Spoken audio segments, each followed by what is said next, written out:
આજે ધોરણ 10નું માર્ચ 2025નું પરિણામ જાહેર થયું છે ત્યારે આપણી સાથે છે સોજિત્રા નિષ્ઠાબેન, જેણે A1 ગ્રેડ પ્રાપ્ત કર્યો છે. સૌપ્રથમ તો ખૂબ ખૂબ અભિનંદન તમને.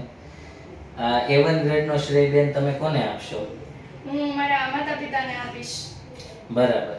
તમારી શાળા કક્ષાએ જોવા જઈએ તો શાળાએથી તમને કયા પ્રકારનો સપોર્ટ મળ્યો છે અભ્યાસ બાબતે?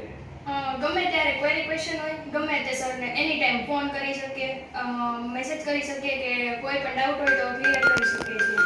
બરાબર છે. અને તમારા ફેમિલી તરફથી કયા પ્રકારનો સપોર્ટ રહ્યો છે?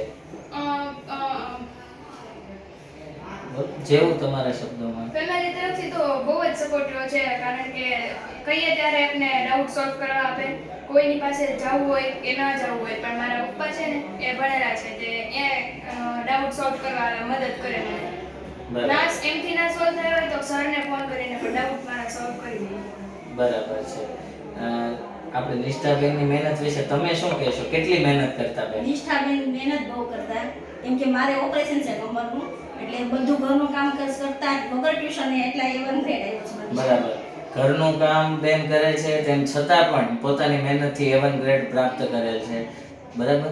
તો આપણે વિદ્યાર્થી મિત્રો, તમે ધારો તો કંઈ પણ કરી શકો છો. અને માનો કે કોઈ બીજા વિદ્યાર્થીઓ હોય, એને આપણે જ્ઞાનદીપ શાળા વિશે તમારે કેવું હોય તો શું કહેશો? આ શાળામાં ભણવું એટલે મારો એક બેસ્ટ એક્સપિરિયન્સ છે. આ શાળા છે કે ફાવતું જ નહોતું. હું સ્ટાન્ડર્ડ 9માં છે ને બીજી શાળામાં ગઈ હતી, પણ ત્યાં મને ભણવાનું ફાવ્યું જ નહીં. ત્યાંના શિક્ષકો આ શાળાના શિક્ષકો જેવા છે. બરાબર. Thank you.